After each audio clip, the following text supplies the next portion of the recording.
What's up, everybody? Good morning. How y'all doing? Hopefully inspired, ready to rock and roll, ready to engage. I'm really inspired to be here today and really to just take this opportunity to have a great conversation with everybody here in the room. We have a lot of content to go through. I'm going to talk about a bunch of different things, but fundamentally, I'm just really proud and honored to be here on the stage and to be here with you, because we really have the opportunity to change the world. We really have the opportunity to make a difference. And merely by the fact that you're here means that we're all starting something together. So, I really appreciate the opportunity to go on this journey with you.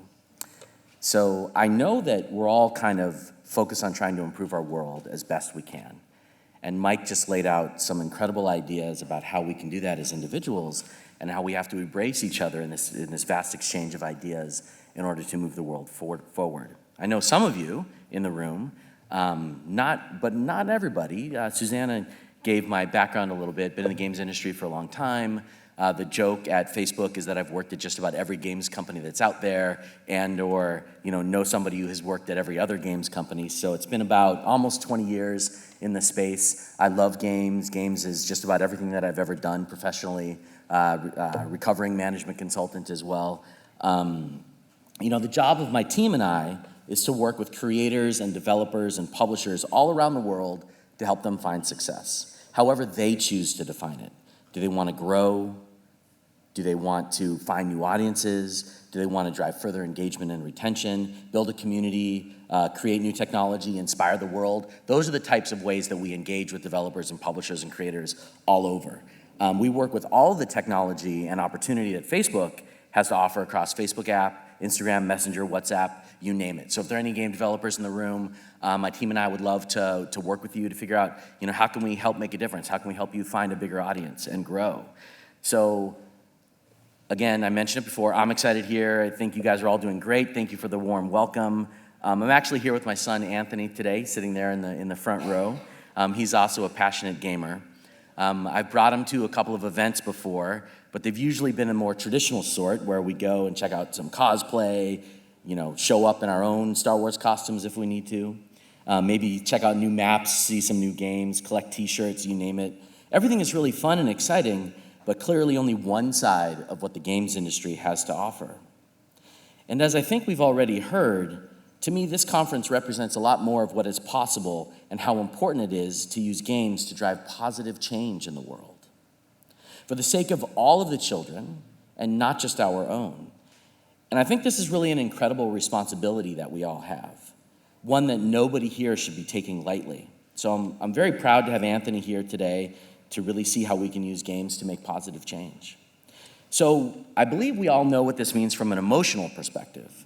Our entire lives, we've heard speeches about leaving the world a better place for those who come after us. And it makes sense, right? I mean, given we only have a limited amount of time on the planet, we all have busy daily lives, etc. But it makes sense to really focus on this stuff. And the majority actually believe that we'd all rather spend time on meaningful change versus solely pursuing what is in our own best interest, which is why I hope and believe you are all here at Games for Change. So our mission on the Facebook gaming team is to build the world's gaming community. To us, this means giving people the opportunity to play, watch, and share the game experiences they love with the people that they care about. So now it makes sense why the title of my talk today is actually Building a Better Games Community, or Build the World's Gaming Community. In order to understand how we can do that, though, we've got to wrap our heads around how many gamers there actually are and connecting them, and how connecting them together is quite meaningful. So I really wanted to start this out with some numbers. And of course, this is where I get to show Anthony that math and numbers actually does play a role in your future career endeavors. So, there's over 700 million people that are active, 700 million gamers that are active every month on the Facebook platform. So they're playing games, they're talking about games, they're watching games, they're joining groups, you name it. They're active and they're engaged. They also make up a very global and diverse audience. Of the 700 million people who play games and do all those activities, women represent more than 40% of this total audience. And if we start to focus in just on the number of people that are playing games each month on Facebook, Women make up more than 55%, and we're gonna talk about this a little bit more later. But I also wanted to look at some broader industry numbers as well. And so I think first off, I'm actually happy to report that overall, the gaming community today is the largest that it's ever been, and it's still growing. So according to Newzoo, there are over 2.3 billion gamers in the world today. And that's pretty incredible given that the world has 7.7 billion people in it, give or take 100 million or so. And only about 56 or 57% of them are actually connected to the internet. That's where you get to the 4.4 billion. So of this population, more than half are considered to be gamers. And their population is actually expected to be 2.9 billion people by 2021. Now, it's important to note that the population of gamers is actually growing very quickly. It's about 5 or 6% of the year. And a big reason for this is, of course, the continued growth of mobile gaming. We're going to talk about why that's important. Probably north of 80% of the year-over-year growth in the gaming industry, the games ecosystem, actually comes directly from the growth of mobile gaming. So the beauty in this is that gaming is becoming more accessible practically every single day. Phones and tablets represent great ways for people to entertain and educate. And the markets are growing most in different parts of the world, such as Latin America, the Middle East, North Africa, Southeast Asia. And these are all communities that we want to reach together. So across the board, games are becoming more accessible, not just from a usability perspective, but also from a platform perspective. Just last week at E3, I don't know if y'all saw some of the announcements. We saw new details about cloud gaming initiatives and platforms that are hopefully going to be making gaming even more accessible to the internet-connected population. So pretty soon you're going to be able to jump into gameplays, experiences instantly, for anytime, anywhere, any device that's connected to the internet. Truth be told, if anything, I actually think that we're undercounting the number of gamers in the world. Just kind of throw some more data at y'all. So not only are the total number of people playing games growing significantly, the demographics are changing as well. So did you know that, of all of the gaming population in the world that I was talking about earlier, nearly 50% of them are women. Although only 23% of people making games today are women. And we're going to be talking about our Women in Gaming initiative a little bit later, so we can start to address this issue.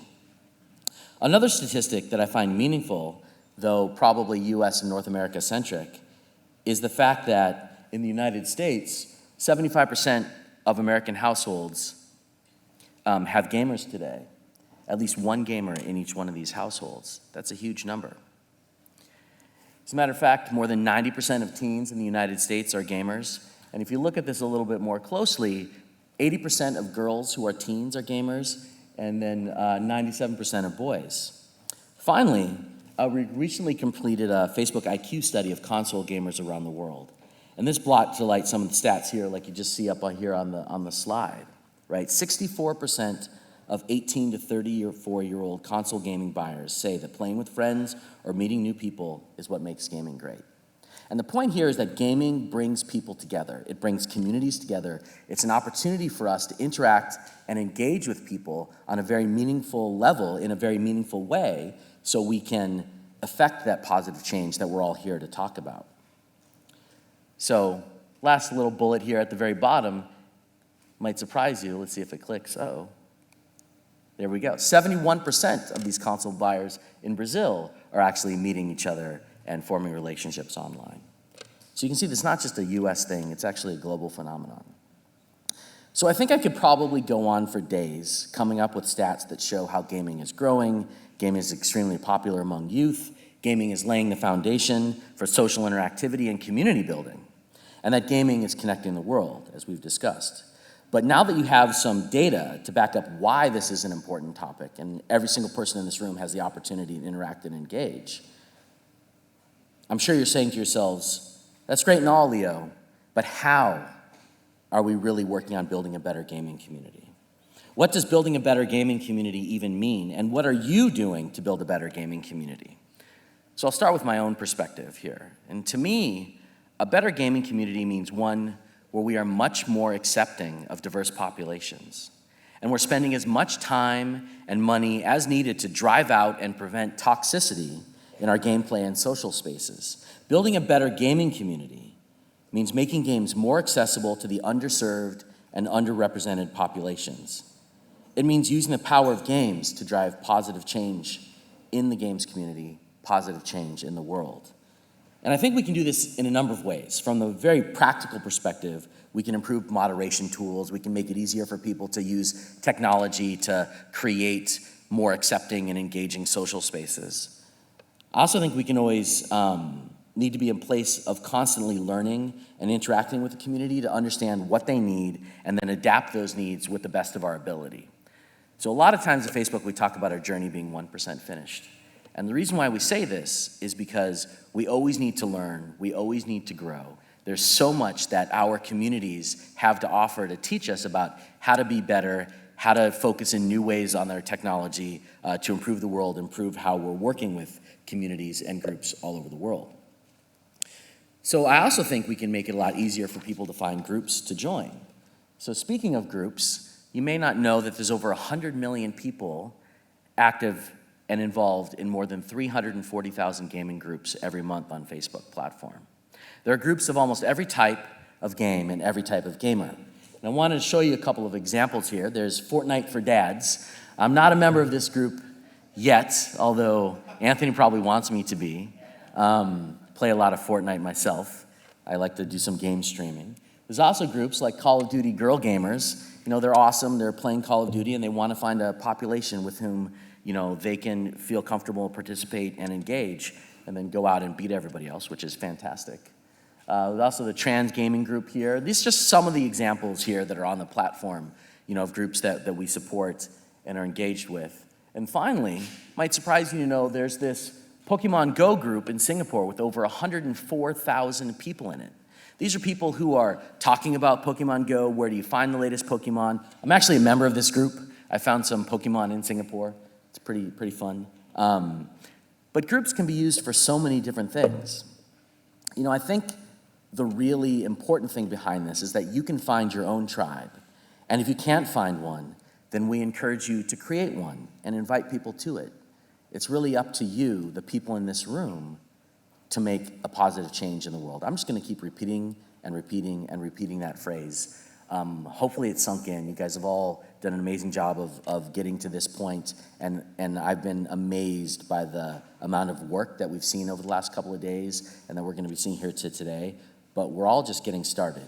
So I wanted to show you an example of a gamer on our platform named Citra Kentika of Kentika Gaming. Citra wears a hijab, and she's one of the most popular game streamers on our platform in Indonesia. She's a very, very good gamer. She has an amazing positive attitude and a community of nearly 600,000 people who follow her. So let's take a look and learn a little bit about Citra.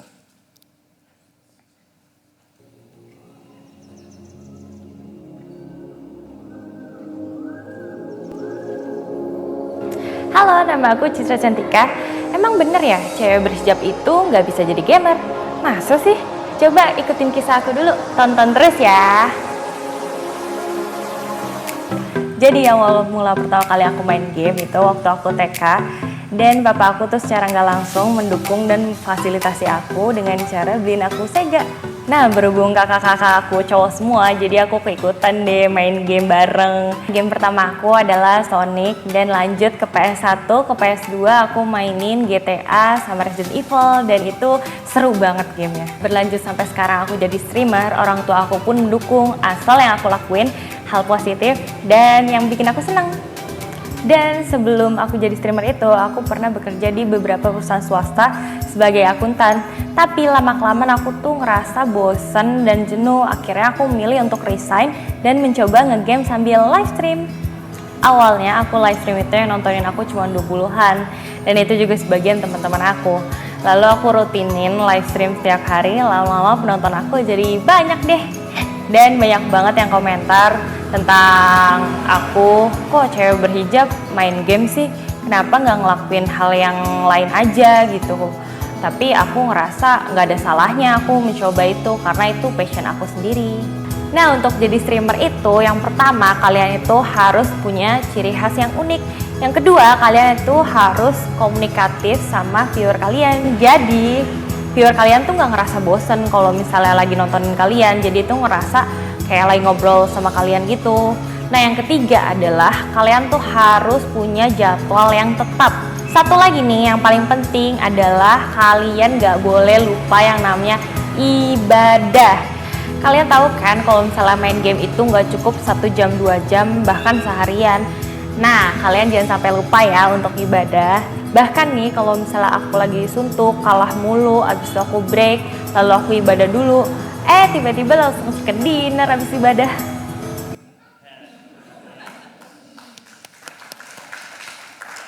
So that's Citra. She's amazing.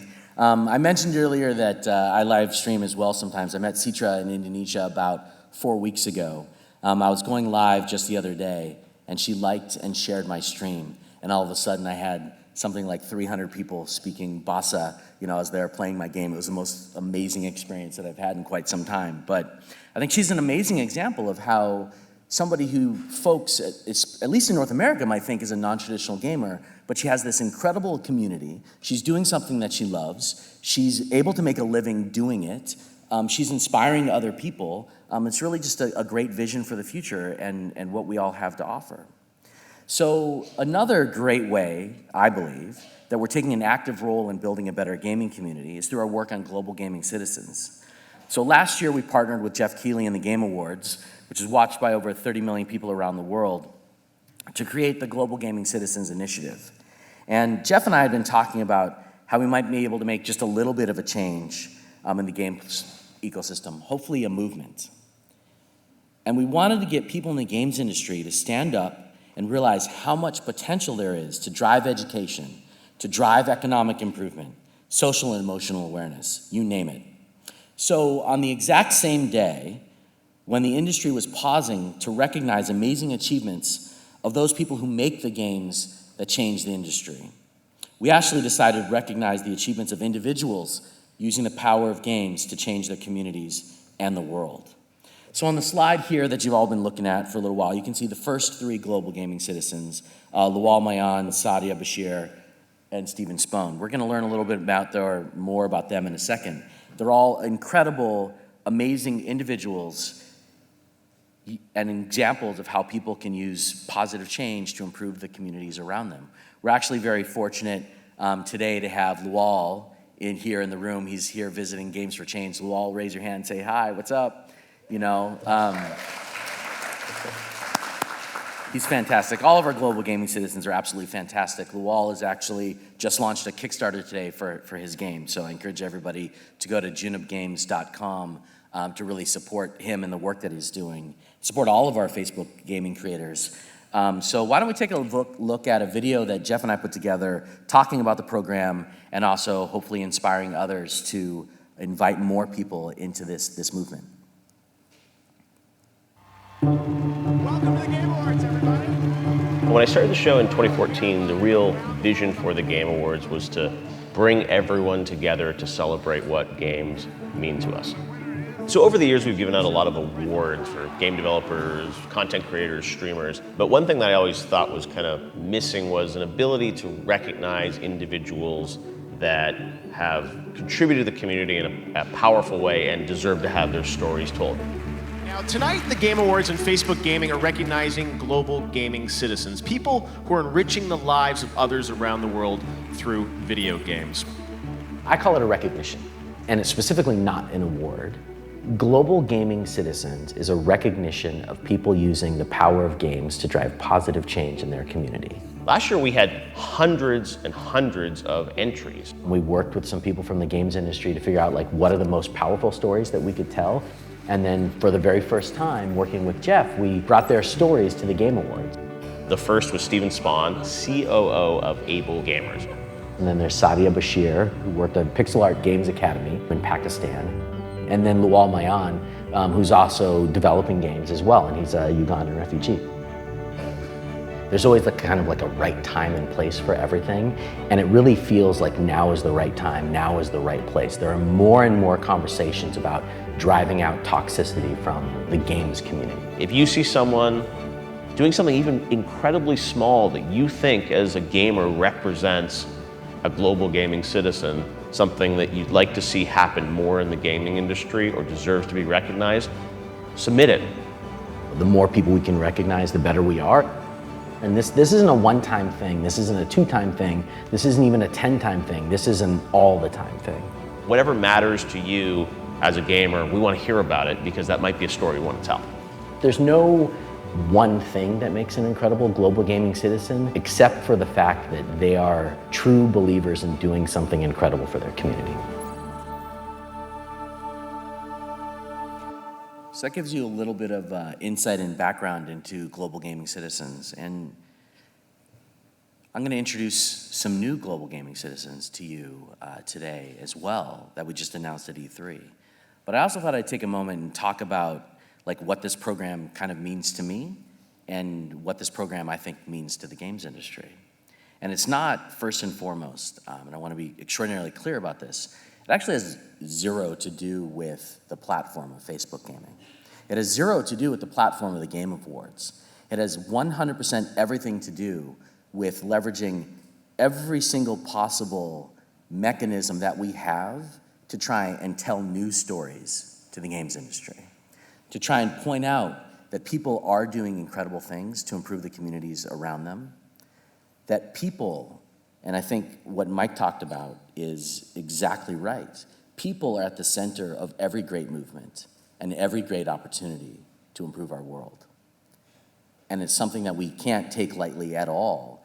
And forever, we will use our platform, we will use our relationships, we will use our conversations with people, the way that we're inspired by people, in order to try and move the world just a little bit forward.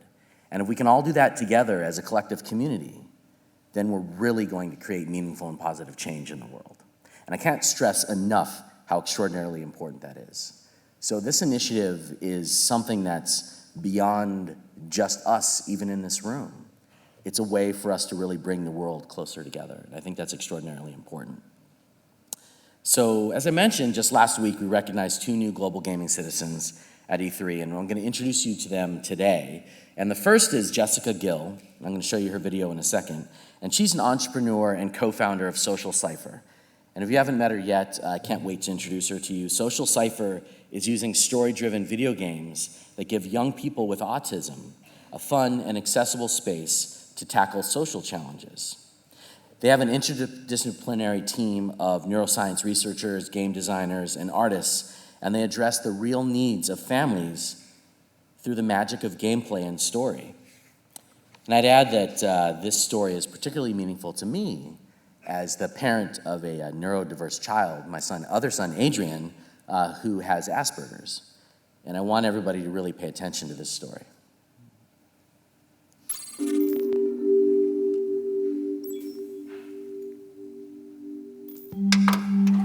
Vanessa? Vanessa! I always knew that, very cliche, but I always knew that I was different. My mom always knew that something was up. We just didn't really have the resources and background to be able to know what it was. I was diagnosed with Asperger's, and around the same time, my mom had lost her job. She raised my sister and me on her own. There was this underlying thing where, everyone's telling me that I can't connect with people, so I'm not even gonna try. But when my mom lost her job, I remember this one point. She was in her office. I just remember her getting this look on her face, looking at this stack of bills on the counter, and I remember just staring at her. So I was looking at the blinds, and I was looking at a painting and its use of color and trying to analyze everything. I knew that something was wrong, and I knew I had to go over there and do something to comfort her, but that just didn't come through for me. That day I realized that it was really important to be able to connect with people, and that, who cares if if it was impossible, I should at least try. As much as I hated it, my mom would have me go up to people in the grocery store or in the 99-cent store, and she would watch my conversations, and then I'd come and report back, sort of what I learned and what I thought was going on versus what she thought was going on.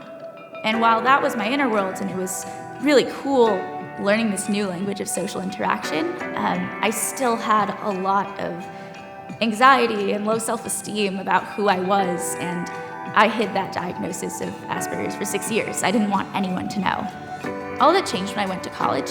I found some just amazing friends that, later became my co-founders, that really just changed my outlook. For the first time, I could look back at myself and I could have compassion for 10-year-old Vanessa, who had no idea what she was doing. I could look at her and say, you were just trying to figure out who you were. And so I guess that's why what I'm doing now through Social Cipher. Social Cipher is a story-driven video game that gives kids with autism a safe and accessible place to apply social skills.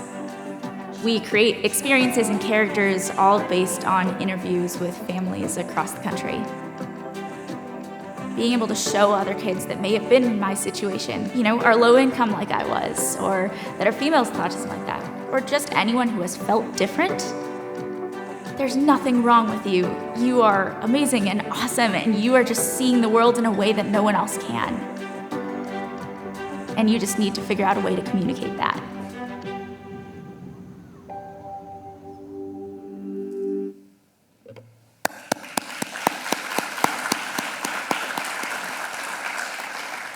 So that's Vanessa's story. She's incredibly inspirational, a wonderful person to interact and engage with. If some of you know her, we're all lucky for knowing her. If you haven't met her before, I would encourage everybody to reach out. Really incredible story. Our second, I also should have told everybody bring the tissues to this presentation. I know it gets me in the feels every single time, and I've watched these videos many, many times before. That's because this stuff is so important. So our second global gaming citizens is Damon Packwood, the CEO of Gameheads in Oakland, California. And Gameheads uses video game design, development, and developer operations to engage, prepare, and train low-income youth and youth of color ages 11 to 24 in the Bay Area. And they really want to advance tech inclusion. So through the powerful medium of games, the medium that these children are familiar with, the youth learn how to code, design, manage projects, work in teams, lead, and create interactive projects and tell stories to enrich us all. In the process, they are graduating from high school, they're getting into college to pursue STEAM-related degrees, and preparing themselves to enter the tech and video game industries. So let's take a look at Mr. Osgood.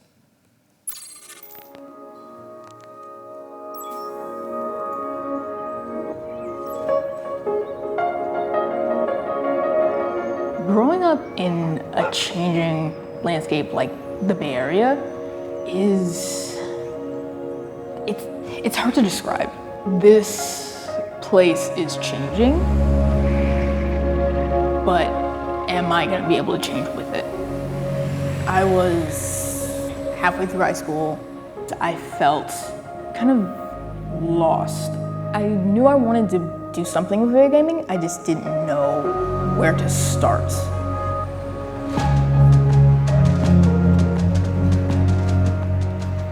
We do this every Saturday. This is it, every Saturday. So Gameheads is a social venture that teaches game design, development, and DevOps to low-income students of color. And in a few, our students are gonna come in. They're gonna be loud, they're gonna be rambunctious, they're gonna have a lot of energy. Some of them are gonna be a little lethargic and they need some energy, so we're gonna give them that. All right, guys, so listen up, listen up. Whenever I go to video game companies, they always want to do the same thing. They wanna bring a bus here and have you guys come onto the bus and then go to their companies and see how great it is to work there. And I'm always like, no, we don't do that. We don't wanna do that. No, they're not learning anything. They're just seeing where you work. I'm like, what they want is they want what you know, right? That's it. They just want what you know. We teach everything: game design, level design, narrative design, coding. All of our classes are taught by game developers. Well, I do it because as someone in the industry, I'm mostly tired of feeling like a unicorn. I have not worked with a lot of women of color, and the numbers are just not moving. So for me, one, I want to see the numbers change, and mostly, I just want to play some really great ideas. We want our students to challenge the traditional ways of looking at video games and put their own sort of stamp into it, their own culture, their family, their communities, their schools. It's pretty clear the industry needs these kids. I didn't expect the outcomes we have. Our students are getting into top colleges in the United States. There are colleges coming to us asking us for kids. I didn't think 4 years later I would kind of be where I am. I'm in college and there's opportunities popping up left and right for me and my friends around me. It's kind of an amazing feeling, actually. It's a really exciting time for people who are interested in video games that have a different look and a different feel, and I'm hoping people start making room for our students because they're coming.